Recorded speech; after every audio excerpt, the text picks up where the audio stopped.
क्योंकि शिव विवाह की कथा आप लोगों ने कल सुनी। वो विवाह हुआ था भगवान शिव का, लेकिन थोड़े से कथा का जो संदर्भ जो टुकड़ा था बीच में, ये विवाह वालों ने जल्दी कर दिया था, इसलिए मैंने इसका वर्णन दोबारा करके आप लोगों के कानों तक सुनाया है कि भगवान शिव का विवाह देवता क्यों कराना चाहते थे। क्योंकि जब तक कुमार कार्तिक का जन्म नहीं होगा तब तक तारकासुर का उद्धार नहीं हो सकता। बोले शिवा शंकर भगवान की जय हो। जय जय श्री गिरजा रमण, जय जय भूत किशोर, यतियों के सर्वस्व प्रभु, जय जय गणपति चोर। पार्वती माता को श्राप क्यों लगा, नारद जी ने पूछा है। ब्रह्मा जी का और नारद का ये घाट बना हुआ है कथा का।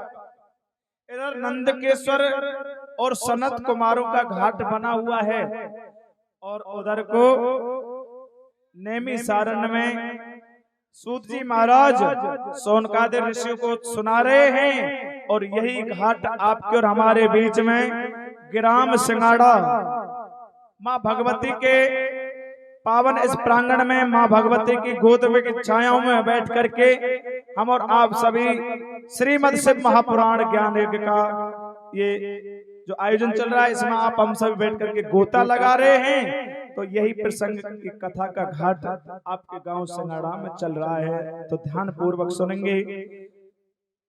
नारद जी ने पूछा है ब्रह्मा जी से कि हे पिता, में समस्त चराचर जीव अचर गोचर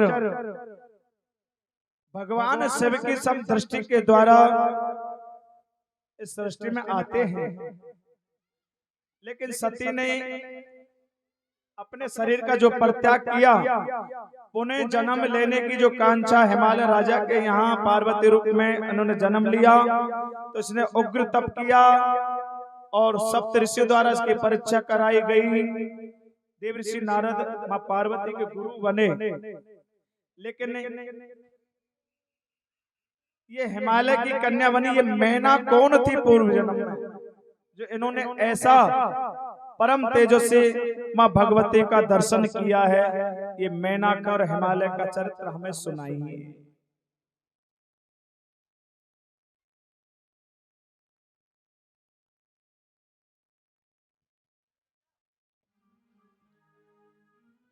तो ब्रह्मा जी कहने लगे, एक समय देवगणों ने पितरों के पास जाकर के अपने आप जो मैना नाम की जो कन्या हुई थी उसका विवाह हिमालय राजा से किया गया था। तो पितरों ने श्राप बस समझकर वो कन्या हिमालय को अर्पण करती थी। ये कौन थी मैना?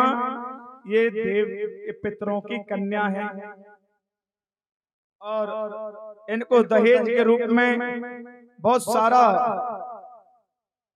सानंद प्रदान किया। तो नारद जी कहने लगे, हे देव, मैना को श्राप किसने दिया? इस कथा को मुझे अच्छे विस्तार से सुनाइए। तो ब्रह्मा जी कहने लगे, हे देवर्षि नारद, दक्ष के 60 कन्या हुई थी, उनमें से स्वधा पितरों को ब्याही गई थी, और उसकी 3 कन्याएं हुई थी सुधा की। कौन कौन सी?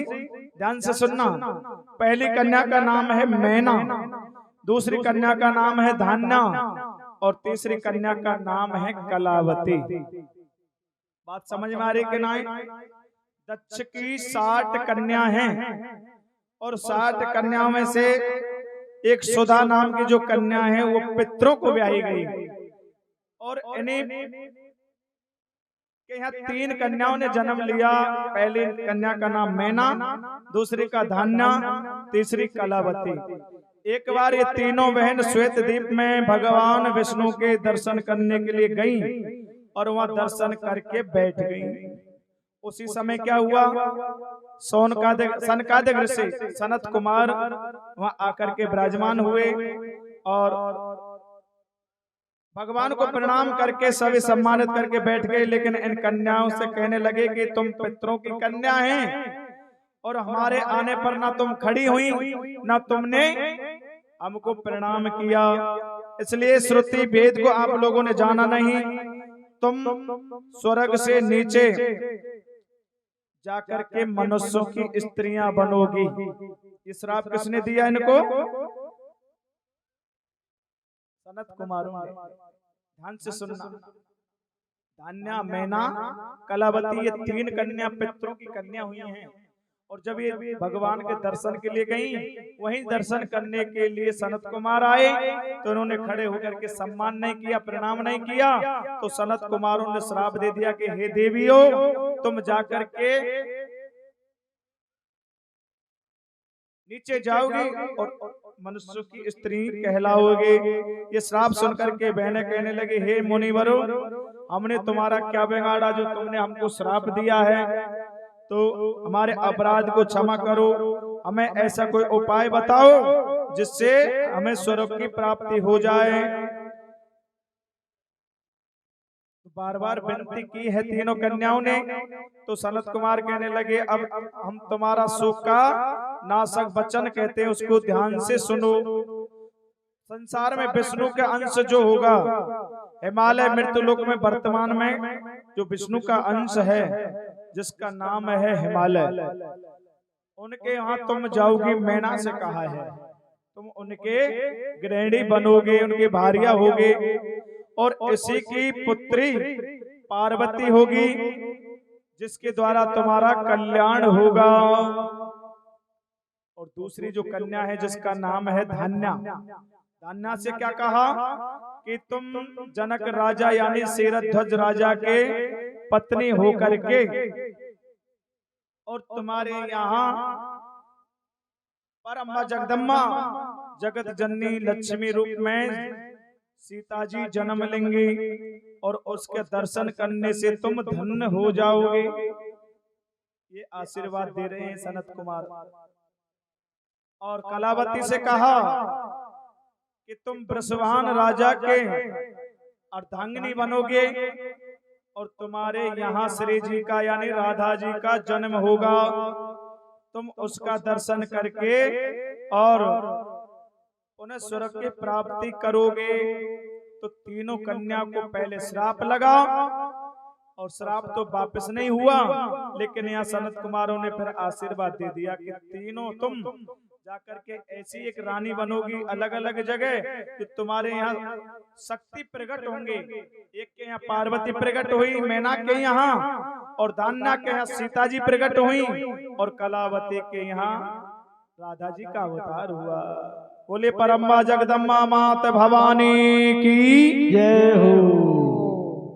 मैना की पार्वती उत्पन्न होकर के कठिन तपस्या किया और धान्या सुनैना की सीता हुई और श्री राम की पत्नी होकर के अनन्य लीलाओं को गाया। और कलावती ये कीर्ति बनी और कीरत सुता से राधा का जन्म हुआ। इन्हीं के द्वारा ये मृत्युलोक को छोड़ करके उन्हें स्वर्ग को जाकर के प्राप्त हुई। अब यहाँ माता जगदम्बा की स्तुति सभी देवता कर रहे हैं। देव में जगताम शिवलोक निवासिनी सदा शिव प्रिय दुर्गे त्वाम नमो महेश्वरी। देवता कहने लगे, हे जगतवासिनी, हे शिवलोक वासिनी, हे सदा शिव की प्रिय, हे महेश्वरी माँ, आपको प्रणाम करते हैं। ऐसे तेरे श्लोकों में वंदना देवताओं ने की और सब देवताओं के सामने परम्बा जगदम्बा प्रकट हो गए। बोले दुर्गा मैया की जय हो। और सभी देवताओं से माता जी ने पूछा, हे देवताओं, आपने मनोभाव से पुकार करके तेरे श्लोकों में मेरी वंदना गाई है, आप क्या मांगना चाहते हैं और मुझे ये आप बताने की चेष्टा करें। तो माता ने फिर कहा है कि मैया आप उग्र तप करो, तप के द्वारा भगवान शिव आपको श्रेष्ठ समझ करके आपको बाएं अंग में धारण कर लेंगे। इन्हीं देवताओं के कहने पर माँ जगदम्बा माँ पार्वती ने तप किया और देवताओं ने फिर सप्त ऋषियों को परीक्षा के लिए भेजा।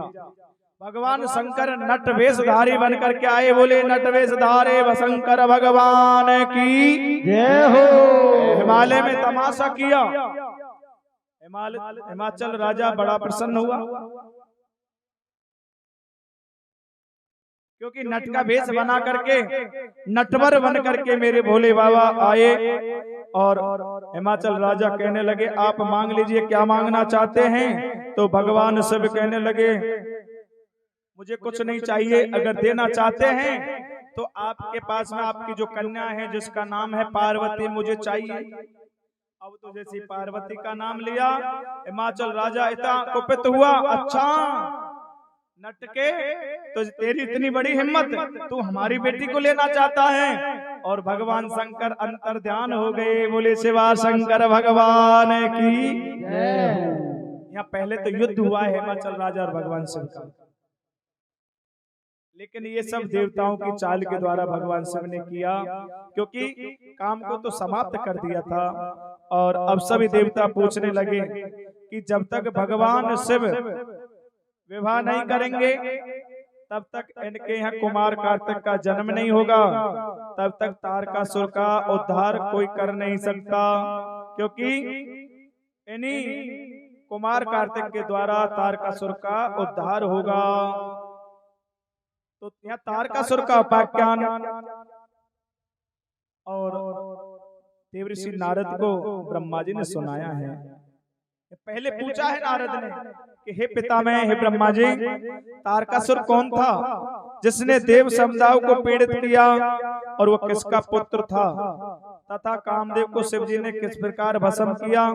ये कथा आप लोग सुन चुके हैं कि कामदेव को भगवान शिव ने कैसे भस्म किया है। तो यहाँ ब्रह्मा जी कह रहे हैं कि देवऋषि नारद एक दिन दिति कश्यप ऋषि के पास जाकर के इंद्र को परास्त करने वाले पुत्र की कामना से गई थी। दिति और अदिति ये कौन है? कश्यप की पत्नी है।